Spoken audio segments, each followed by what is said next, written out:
দর্শক, আমরা অনেকেই জানি ইসরায়েল একটি যাযাবর জাতি। তাদের নিজস্ব কোনো ভূখণ্ড ছিল না। তারা 1946 সালে প্যালেস্টাইনে বসতি স্থাপন শুরু করে এবং 1948 সালে ইসরায়েল নামে একটি রাষ্ট্র গঠন করে। যে প্যালেস্টাইন আজকের এই বর্বর জাতিটিকে বিপদের দিনে ডেকে এনে জায়গা দিয়েছিল, সেই আশ্রয় নেয়া জাতিটি আজ প্যালেস্টাইনকে গিলে খাচ্ছে দিন দিন। এখন প্রশ্ন হলো, রাষ্ট্র গঠনের পূর্বে এই যাযাবরেরা কোথায় তাঁবু টানিয়েছিল? আমরা কিন্তু অনেকেই তা জানি না। দর্শক, আজকের এই ভিডিওতে আমরা এই প্রশ্নের উত্তরেই খুঁজব। ইতিহাস ঘাটে দেখা যায় ইউরোপ ছিল ইহুদি জনগণের অন্যতম প্রধান কেন্দ্র। বিশেষ করে পোল্যান্ড, জার্মানি, হাঙ্গেরি, রাশিয়া, লিথুয়ানিয়ার মতো দেশগুলোতে শত শত বছর ধরে গড়ে উঠেছিল বিশাল ইহুদি জনগোষ্ঠী। কিন্তু দ্বিতীয় বিশ্বযুদ্ধ এবং হিটলারের নাৎসি বাহিনীর গণহত্যায় প্রায় 80 লক্ষ ইহুদি নিহত। এই ধ্বংসযজ্ঞের পর হাজারো ইহুদি বাস্তুচ্যুত হয়ে পড়ে। তবে ইউরোপই ছিল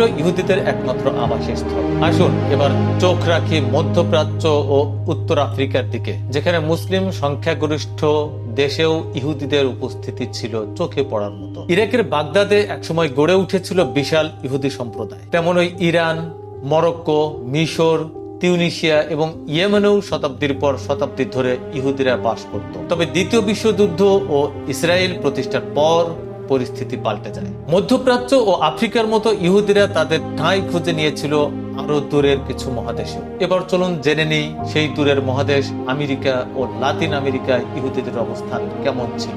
নতুন জীবনের খোঁজে 1800 ও 1900 দশকের গোড়ায় ইউরোপ থেকে অনেক ইহুদি অভিবাসন করে যুক্তরাষ্ট্রে যায়। নিউ ইয়র্ক, শিকাগো থেকে শুরু করে আর্জেন্টিনা, কানাডা, ব্রাজিলে গড়ে ওঠে নতুন ইহুদি কমিউনিটি। তবে এসব জায়গা ছিল তাদের বিচ্ছিন্ন আশ্রয়স্থল, যার কারণে তারা দীর্ঘদিন ধরে অনুভব করছিল নিজস্ব একটি ভূখণ্ডের, যেখানে তারা ভবিষ্যতের একটি রাষ্ট্রের স্বপ্ন দেখবে। এক পর্যায়ে তারা বেছে নিল প্যালেস্টাইনকে। চলুন এবার জানি কিভাবে প্যালেস্টাইন হয়ে উঠল সেই স্বপ্নের আঁতুর ঘর।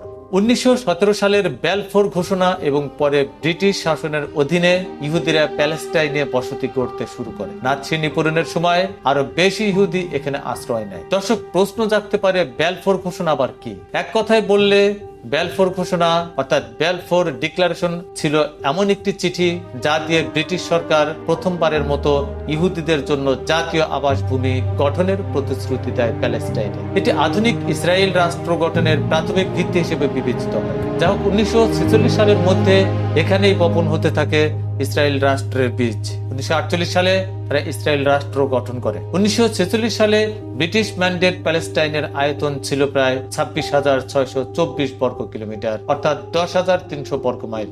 আশ্রয় নেয়া ইসরায়েল বিভিন্ন যুদ্ধ বিদ্রোহের মাধ্যমে জোর করে প্যালেস্টাইনের জায়গা দখল করতে করতে এখন প্রায় পুরোটাই নিয়ে নিয়েছে। হয়তো আর কিছুদিনের মধ্যে পৃথিবীর মানচিত্রে প্যালেস্টাইন বলে কোনো জায়গা থাকবে না, যদি বিশ্ব মুসলিম সজাগ না হয়। তাই বলা যায় 1946 সালের আগে ইসরায়েলের ইহুদিরা ছিল ইউরোপ, মধ্যপ্রাচ্য, উত্তর আফ্রিকা এবং আমেরিকার নানা কোণে ছড়িয়ে। তাদের সংগ্রাম, অভিবাসন আর ইতিহাসই গড়ে তোলে আজকের অসভ্য ইসরায়েল। দর্শক, ভিডিওটি ভালো লাগলে লাইক দিন, কমেন্টে মতামত জানান এবং আমাদের চ্যানেল সাবস্ক্রাইব করতে ভুলবেন না।